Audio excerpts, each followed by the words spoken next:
ఎక్కడైనా అసెంబ్లీ సమావేశాలు జరిగితే, మరీ ముఖ్యంగా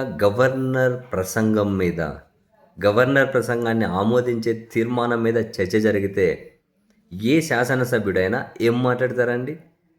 జనరల్‌గా వాళ్ళ ప్రభుత్వం ఏం చేసింది? వాళ్ళ నియోజకవర్గానికి ఏం చేసింది? లేదా వాళ్ళ నియోజకవర్గానికి ఏం కావాలి? ప్రజల సమస్యలేంటి? ప్రజా సమస్యలేంటి?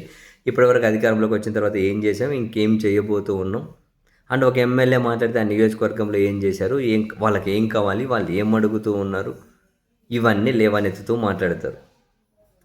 కానీ మాస్టారు, ఇప్పటి అసెంబ్లీ సమావేశాల్లో గవర్నర్ ప్రసంగం మీద తీర్మానాన్ని ఆమోదించే చర్చలో సభ్యులు మాట్లాడిన మాటలు చూస్తే, మరీ ముఖ్యంగా ఆయన కొనతాల రామకృష్ణ గారు, ఆయమ్మో! ఎంత సీనియర్ నేత ఆయన. అందులోనూ కాసింత హుందాగా ఉంటారని చెప్పి నేను అనుకుంటూ ఉంటే సీరియస్లీ. ఆ సారు మాట్లాడిన మాటలు చూస్తే, ఏంటి ఆయన ఫస్ట్ టైం ఎమ్మెల్యేనా? అసలు ఈయనేంటి? ఆయన ఇంతకు ఏ పార్టీ ఆయన? జనసేననా? టీడీపీనా? జనసేననయ్యా. జనసేననేనా? జనసేనలేండి. జనసేన ఎమ్మెల్యే ఏమో తెలియట్లేదు. ఎందుకంటే జనసేన, టీడీపీ ఇద్దరు అదే ఎమ్మెల్యేలుగానే పరిగణిస్తారు కదా! బయట కానీ అదే అట్లనే చూస్తారు కదా! జనసేన అధ్యక్షుడినే ఆ విధంగా చూస్తూ ఉంటారు. కొత్తగా ఎమ్మెల్యేలను చూడడం ఏముంది కానీ, సరే పోనీయండి. కొనతాల రామకృష్ణ గారు మాట్లాడిన ఆ మాటలు చూస్తే అనిపించింది, బాబోయ్! ఆయన ఏమంటున్నారు?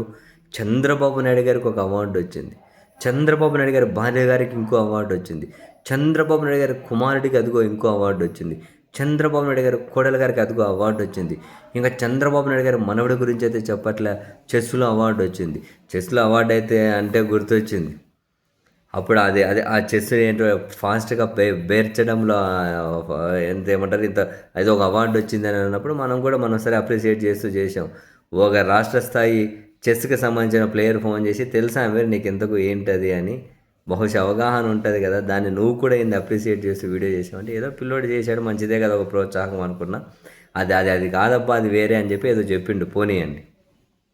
వాళ్ళ మనవడికి చెస్‌లో కూడా అదో అద్భుతంగా వచ్చింది.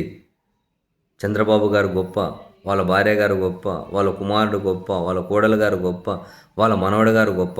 చెస్సులో అద్భుతాలు సాధించడం అనేది మామూలు విషయం కాదు. ఇవి తను మాట్లాడుతూ ఉన్నది. సరే ఇప్పుడు మనమేమి వాళ్ళ మనవడు గొప్ప కాదు అని అనట్లేదు, లేకుంటే గొప్ప అని అనట్లేదు.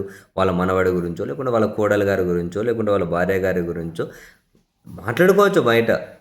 పొలిటికల్ మీటింగ్‌లోనో, వాళ్ళ పార్టీ మీటింగ్‌లోనో ఇంకేదైనా మాట్లాడితే మాట్లాడినేయండి పర్లేదు.